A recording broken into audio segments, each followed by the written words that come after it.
बाहर जाना पसंद नहीं करते थे। वहीं रहता था सूरज।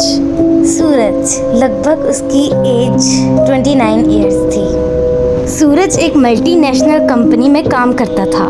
एक तो इतनी ठंड, ऊपर से इतने काम। कभी कभी लगता है ये सारे ऑफिस वाले कि जम जाते तो बहुत अच्छा होता, लेकिन नहीं, इन्होंने तो हमें जमाना है। सूरज बहुत गुस्से में था। जनवरी की ऐसी ही एक रात थी जब सूरज शाम में ऑफिस के लिए निकल रहा था। काश आज मेरी भी छुट्टी होती तो कितना अच्छा होता। सूरज जब ऑफिस पहुंचा उसने देखा कि आज काम तो ज्यादा नहीं है। मतलब आज काम जल्दी जल्दी किया जा सकता है। या अल्लाह, तूने मेरी सुन ली। लेकिन उसे क्या पता था कि उसने अपनी किस्मत को खुद दहशत में धकेल दिया है। ऐसा इसलिए कि उस रात वो थोड़ा जल्दी फ्री हो गया था, तकरीबन 2 बजे। आज तो 1 घंटा मिल चुका है।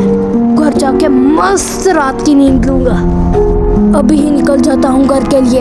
उसने सोचा कि अभी ही ऑफिस से निकल जाता हूँ वरना कोई और काम मिल जाएगा। वो जैसे ही ऑफिस से निकलता है और आसपास देखता है तो कोई गाड़ी नहीं दिखती। यार, एक तो ये मेरी सैलरी नहीं बढ़ा रहे, और अब तक मैंने अपनी बाइक ले लेनी थी, और चारों तरफ धुआं ही धुआं है।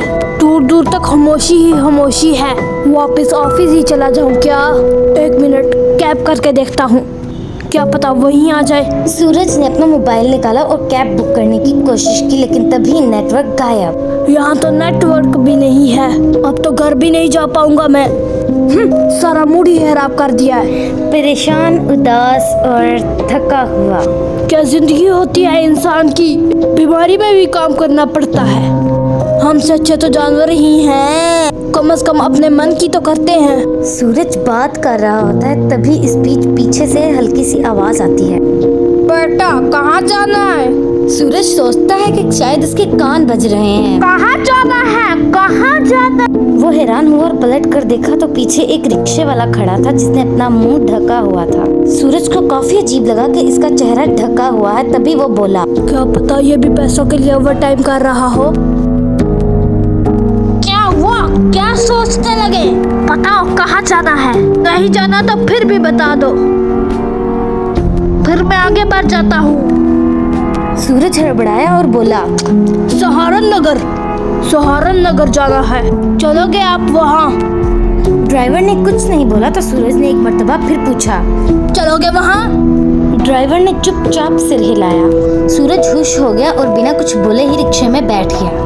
जब उसने ध्यान देना शुरू किया तो तभी उसे पहली बार कुछ अजीब सा लगा। ना कोई नंबर प्लेट और ना ही कोई रिक्शे पर मालिक का नाम।